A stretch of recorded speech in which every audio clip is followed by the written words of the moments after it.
Well, let's take you now to an EFF briefing. We understand it's an elections workshop briefing, and there you see it's a leader there, the party leader, Julius Malema, on the stage. Let's listen in. Imperialist forces, because they are the ones who deployed him in a position he is. They deploy people. When those people fail them, they think they've got a right to label them.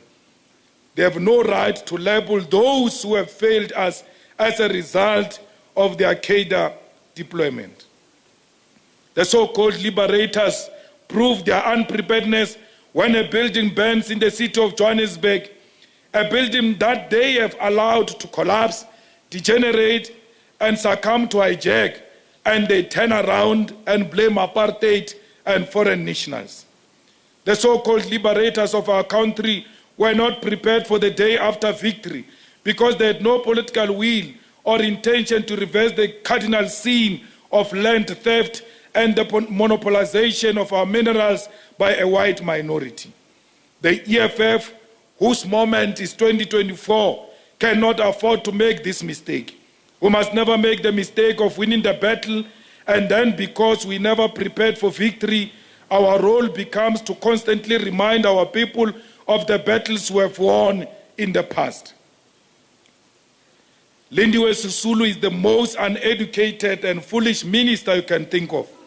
Every time she opens her mouth, instead of telling people about what she's doing, she's consistently reminding them of how she fought in the bush and how they liberated us, creating an impression that we owe her and her colleagues something. We owe them nothing. No one sent them to the bush. They went because they wanted to go to challenge the material condition at the time. And therefore, they must never behave like we owe them anything. We don't owe them anything. We have actually honored them by electing them in 1994. For 30 years, we have been thanking them, and 30 years is enough to thank those who have liberated us. Comrades, preparedness for victory begins with education, so that you don't, out of lack of superior logic, you always say to the people, but we are the ones who removed Zuma. We are the ones who challenged the ANC. Do not remind them of history, for because if your history is genuine and legit, that history will speak for you. Let your work speak for you and not what you did in the past. We need leaders who will be guided by superior logic and always answer questions with decisiveness and educated answers. We need leaders of the EFF to be educated, because it is you who must occupy the highest level of legislative, judicial, and executive power. It is leaders of the EFF, its grassroots constituents, its scholars, its youth, who must flood the civil service, the political and economic administration, and all spheres of South Africa. It is people who are trained politically and at the level of scholarship on the ethos and consciousness of economic freedom who must lead South African society so that we do not find ourselves appointing right-wingers to preside over the affairs of a socialist state. We need the layers of the EFF to be educated, otherwise we will find ourselves leading with the incapable and leading with those who are directly opposed to what we seek to achieve in South Africa. Fellow fighters, it is the duty of the EFF to expose that the philosophies of the conqueror and the conquered cannot coexist. It will be our job to ensure that this does not happen at the level of the state. It will be our duty to expose that you cannot build an economy through the dependency on foreign direct investment and debt from the IMF and World Bank. But it takes deliberate state intervention and massive industrialization to build an economy. It is our responsibility to expose that the privatization of our ports, of our energy capacity, of our railway networks, and means to provide water and basic services cannot be a solution and cannot coexist with the ideals of building state capacity and destroying the corruption that is only possible through the collusion with the very private sector that the right-wingers want us to surrender ourselves to today. The EFF will never allow its government to be held at ransom by an established clique in the corridors of the state.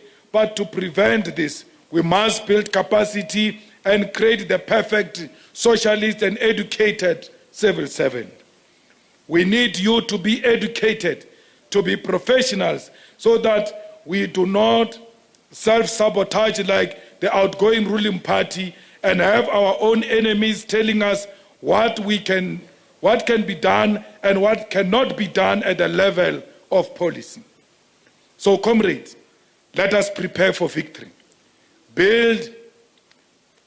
But let us build internal capacity so that when we know what we are doing, the day after victory doesn't shock all of us. How do we arrive at the day after victory, which we will have prepared for? It is important for all of us here to understand that the character of the EFF election campaign will be centered on the people.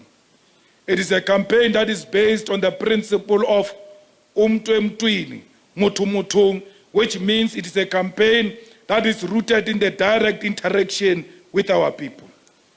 There is no any other style or way that we are going to run this campaign. There is no shortcut or alternative.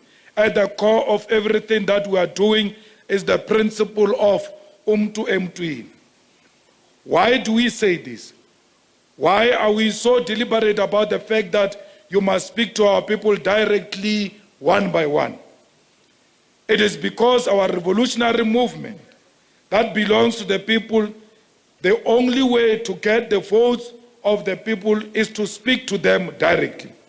We must all collectively humble ourselves and go to teach and go to each and everyone and explain to them who we are and what change we are going to bring into their lives. The election campaign of the EFF is a people's campaign, and everything that we do will be about the people. Our manifesto is a people manifesto, and our victory will be a people's victory. As the soldiers of umtu campaign, your weapons will be the founding manifesto of the EFF and the People's Manifesto, which will be a product of a broad-based consultation with the masses of our people. It is from the umtu campaign that we will know what is needed by all communities, not at a general level, but intimately to the level of the VD. It is from the umtu campaign where we will know where our votes are coming from and from whom. It is that campaign that will guide us on who must be assisted with transport and be taken from which street to which VD. This Mutu EFF election campaign is the only organic way of securing the votes of our people without any illusion of what we are to expect from the ballot. We expect each and every one of you to visit homes on the streets one by one and get a confirmation from our people as to whether they agree to vote for the EFF or whether they are undecided. It is your task to visit our people, respect them, ask for their time, and convince them of the project of economic freedom in our lifetime. All right, we come out of that briefing. Of course, the Economic Freedom Fighters are holding their two-day election workshop in Boksburg in Johannesburg. EFF leader Julius Malema there addressing members from various election structures across the country. He says the preparedness ahead of the elections begins with education.